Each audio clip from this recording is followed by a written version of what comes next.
From Wish TV and the All Indiana Podcast Network, this is the Business, Equity, and Opportunities Podcast with Scott Sander. Welcome to the Business, Equity, and Opportunities Podcast. I'm Scott Sander. On this episode, the stakes are high in the global marketplace right now, as you've likely seen in the news. Changes in both the international and national business landscapes can have an effect on your bottom line. So Jane King brings us her report on what's happening on Wall Street with Indiana companies. Every business is unique and has a target audience. If you own or manage a business, Circulus Digital Media can help you connect and grow your customer base with turnkey digital solutions that are nimble, offering best-in-class results, service, and support to reach a bigger customer base, allowing you to pinpoint a specific audience down to the smallest details. Get outside the city, the state, span the globe. Put Circulus Digital Media to work for you. Get started now at circulusdigital.com. That's circulusdigital.com. This is Business, Equity, and Opportunities, Accounting and Bookkeeping. Tariffs are already having an impact on Indiana business. Honda is reportedly exploring moving manufacturing of the next generation Civic to Indiana instead of Mexico after President Trump's tariffs were placed. The company previously produced its best-selling models in Mexico due to lower labor costs. Honda has refused to confirm the report, telling Indianapolis Star Honda has made no such announcement and will not comment on this report. If true, it would not take effect until 2028.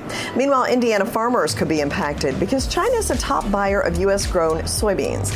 Mexico is also a key trade partner for U.S. agricultural products. In response to tariff tensions, the Indiana Corn Growers Association and the Indiana Soybean Alliance called on the state's congressional delegation to address the issue. While the tariffs have been sending stocks on a wild ride over the past few weeks, the market is in the red during Trump's presidency, in part because of the uncertainty of the trade policy. The NASDAQ has fallen more than 7% since Trump took office, and the S&P is down more than 4%. Treasury Secretary Scott Bessent says the tariffs are necessary as the U.S. is a victim of unfair trade, and the markets will be volatile while these trade policies are unwound. While the Kelley School of Business at Indiana University has a new dean, Patrick Hopkins, a member of the Kelley faculty since 1995 and the current vice dean, will assume the position March 17th. Hopkins will work directly with the IU Indianapolis Chancellor, Latha Ramchan, on top of working on the Bloomington campus. Hopkins has identified growing enrollment at IU Indianapolis Kelley School, incorporating generative AI into curriculum, and increasing the value proposition of a college degree as key priorities of his tenure. And Purdue University Indianapolis has made several announcements that the school hopes will help increase the university's footprint in the Circle City.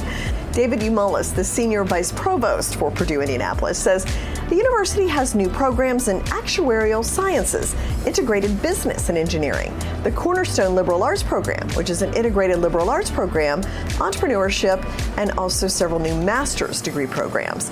And he says that they're working on new programs, radio, pharmaceuticals, sports engineering, and they're excited about motorsports engineering coming online as a master's program as well. Well, Cummins announced an update to the legendary B-Series engine platform, unveiling the new Cummins B7.2 diesel engine at NTEA Work Truck Week in Indianapolis. The company says the new engine will feature a slightly higher displacement, increasing to 7.2 liters, and it's designed to be a global platform, which allows customers to ensure their vehicles are ready for what's to come without sacrificing performance or durability. A higher displacement also allows for a wider range of torque offerings, creating flexibility for different applications and duty cycles. Two companies that participated last year in the first Butler University Accelerator for Workforce and Education powered by Generator Class are planning to expand in Indianapolis and add a total of up to 44 new jobs. The companies are Sweden-based Imagilabs and Minnesota-based Awesome People Leaders, both female-founded enterprises. Imagilab's coding platform can be used by students and teachers and is designed to ignite the interest of preteens and teens through fun, programmable devices and mobile apps that teach Python. Awesome People Leaders focuses on training frontline and middle managers in foundational leadership skills. Well, the Department of Veterans Affairs will begin mass layoffs at the politically sensitive agency as early as June. According to Reuters, veterans groups, Democrats, and some Republicans have voiced concern over the planned reductions at the department, which is seeking to cut more than 80,000 workers.